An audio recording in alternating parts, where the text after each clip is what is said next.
रोहित शेट्टी की cop universe, जिसे कुछ लोग कहते हैं मल्टीवर्स। कौन है ये लोग, कहां से आते हैं ये? उसकी नई फिल्म आई है जो कि है सिंघम फ्रेंचाइज की तीसरी फिल्म सिंघम अगेन। ये फिल्म रोहित की कोशिश है अपनी कॉप यूनिवर्स की एवेंजर फिल्म बनाने की, पर क्या ये एवेंजर जितनी एंटरटेनिंग है या फिर जस्टिस लीग जितनी फिसदी? चले जानते हैं सिंघम अगेन के रिव्यू टाइम के साथ, पर उससे पहले लाइक सब्सक्राइब कर दीजिएगा, नोटिफिकेशन घंटी बजा दीजिएगा ताकि अपडेट्स मिलते रहे आप लोगों को। और वेलकम टू द चैनल जो प्लेटफॉर्म है एमसीयू, डीसी और फिल्मों की हर खबर का जस्ट अ रिव्यू। फिल्म की शुरुआत होती है कश्मीर के पोर्शन के साथ, जहां सिंघम अब जम्मू कश्मीर पुलिस डिपार्टमेंट को हेड कर रहा है। सिंघम को फिर मिलता है Rohit Shetty mandatory slow motion walk, एक बार नहीं कई बार, पर जो भी बोलो अजय देवगन में स्टाइल तो है। फिर दिखाई देते हैं कुछ बहुत ही clear cut Ashok Leyland company की एडवर्टाइजमेंट, और फिर होता है एक्शन सीन जहाँ कई पुलिस ऑफिसर्स के होने के बावजूद सिंघम अकेले एक विलन के पीछे जाता है। वो विलन बाइक पर अतरंगी स्टंट्स करता है और ये विलन निकलते हैं अपने जग्गू दादा यानी कि जैकी श्रॉफ। ये जैकी श्रॉफ था या जैकी चैन? एक कान के नीचे बजाओ, जोर से बोल।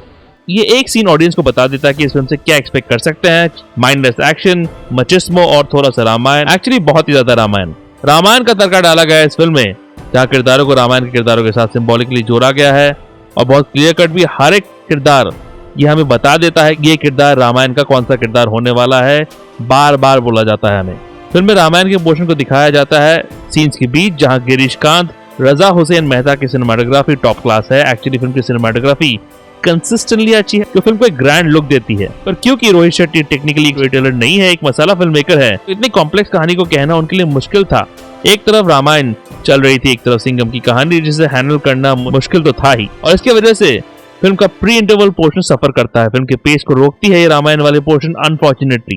कुल मिला के 6 राइटर्स ने लिखी है इस कहानी को, यूनिस सजावाल, अभिजीत खुमन, क्षितिज पटवर्धन, संदीप साकेत, अनुषा नंद कुमार और रोहित शेट्टी ने खुद ही। पर फर्स्ट हाफ इतना बोरिंग है जहाँ बहुत सारा रामायण है और सेटअप ही सेटअप है। स्लो मोशन वॉक्स भी है जहाँ अर्जुन कपूर जो हंसने को एक्टिंग समझ बैठे हैं, उनका इंट्रोडक्शन होता है। काफी अच्छा है उनका इंट्रो सीन, हालांकि उनकी एक्टिंग के बारे में कम ही बोलूं तो अच्छा है। दीपिका पादुकोण उनका इंट्रोडक्शन, जिनका काम एक्चुअली अच्छा है। ट्रेलर ने उनके साथ नाइंसाफी की थी।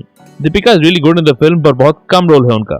टाइगर श्रॉफ फिर से उछलते हैं, कूदते हैं अपने इंट्रोडक्शन सीन में, लेकिन टाइगर के आने पर मेरे थिएटर में किसी ने ताली नहीं बजाई। पर प्री इंटरवल पार्ट का सबसे बेहतरीन मोमेंट टाइगर के दूसरे एक्शन सीन के साथ आता है, जहां तालियां बजती है तब जब जिस एक्ट्रेस ने टाइगर की मां का रोल किया था वो प्रहार करती है। इस फिल्म को जरूरत थी हाई एनर्जी बूस्ट की, जो मिलता है पोस्ट इंटरवल पोर्शन में जब सिम्बा की एंट्री होती है। जो भी बोलो, रणवीर सिंह कमाल एक्टर है, वो है इस फिल्म की संजीवनी बूटी और निभा रहे रोहित शेट्टी के हनुमान जी का किरदार। उनके थ्रू फिल्म में कॉमेडी आती है और एक के बाद एक गैग्स आते हैं। आई एम श्योर कुछ तो इम्प्रोवाइज थे, खासकर गाड़ी के अंदर गुंडों के साथ उनकी जो बातचीत थी इज हिलेरियस। रणवीर सिंह सबकी लेता है, अपनी तो लेता ही है, जो वो अपने बिना कपड़ों में होने की बात करता है। अजय देवगन की पहली फिल्म फूल और कांटे का गाना गाता है। एजेड एक्टर्स ने बॉलीवुड को बचाया है, इस पर भी टिप्पणी करता है। इतने सारे एक्टर्स को असेंबल करने में डेट्स का जो इश्यू होता है उस पर भी बात करता है। रणवीर इस फिल्म की जान है। बहुत लोग उनके बाहर के लाइफ को लेके उनको ट्रोल करते हैं, पर as an actor Ranveer is a gem, जो है सिंघम अगेन का लाइफलाइन। इतने सेटअप्स के बाद क्लाइमैक्स होता है जहाँ Rohit the Avengers assemble movement भी करते हैं और जस्टिस लीग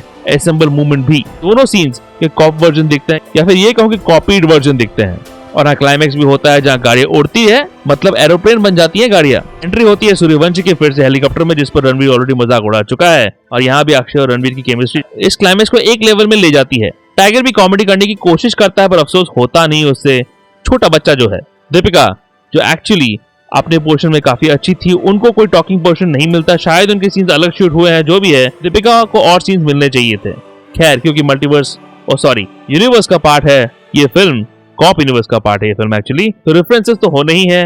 दीपिका का ओपनिंग सीन में सिंघम के ओपनिंग फाइट सीन के अंश डाले गए हैं। दीपिका सिंघम का एक फेमस लाइन बोलती है। करीना और सिंघम के पहले डेट जिस रेस्टोरेंट में होता है उस पर भी क्लेवर नॉट मिलता है। सूर्यवंशी फिल्म पर भी कई थ्रोबैक्स है, क्योंकि पहली बार जग्गू दादा राजा के बीच बातचीत उसी फिल्म में होती है। जो अर्जुन कपूर के किरदार को लेकर प्रेडिक्शन था वो सही निकलता है। सूर्यवंशी फिल्म में ही जग्गू के सारे बच्चों को मार दिया जाता है। सूर्यवंशी फिल्म में कतरीना के थैंक यू पर भी फनी नोट दिया गया है। यहाँ पर सिम्बा फिल्म पर भी रेफरेंस है, जहाँ रणवीर के किरदार के ट्रांसफॉर्मेशन करप्ट ऑफिसर से कैसे हुआ उसे फिर से दिखाया जाता है। फिल्म करंट टॉपिक्स पर बात करती है, यानी रिसर्च दिखाया गया है यहाँ पर, जहाँ श्रीलंका में जो फाइनेंशियल क्राइसिस हुआ है उसे भी डाला गया है कहानी में। फाइनली फिल्म में दिखाया जाता है एक पोस्ट क्रेडिट सीन, जिसे भी सस्पेंस नहीं रखा गया है। बता दिया गया है मेकर्स के द्वारा कि सलमान खान एस चुलबुल पांडे आएगा, पर दुनिया का सबसे वर्स्ट पोस्ट क्रेडिट सीन था ये। सिंघम की बीवी चुलबुल के साथ फेविकॉल चिपका रही थी दबंग 2 में, तो ये कैसे एक्सप्लेन करेंगे रोहित? कंफ्यूजन तो होगा ही। आप जब चुलबुल यूनिवर्स में घुस गए हैं तो एक्चुअली अगर फिल्म मेकर्स एक दो कैमियोस पर सस्पेंस बनाए रखते या फिर उनके सीन्स नहीं दिखाए जाते ट्रेलर्स में, तो उनकी एंट्री सीन्स पर और तालियां बजती। तो सब कुछ दिखाने की जरूरत नहीं थी रोहित साहब।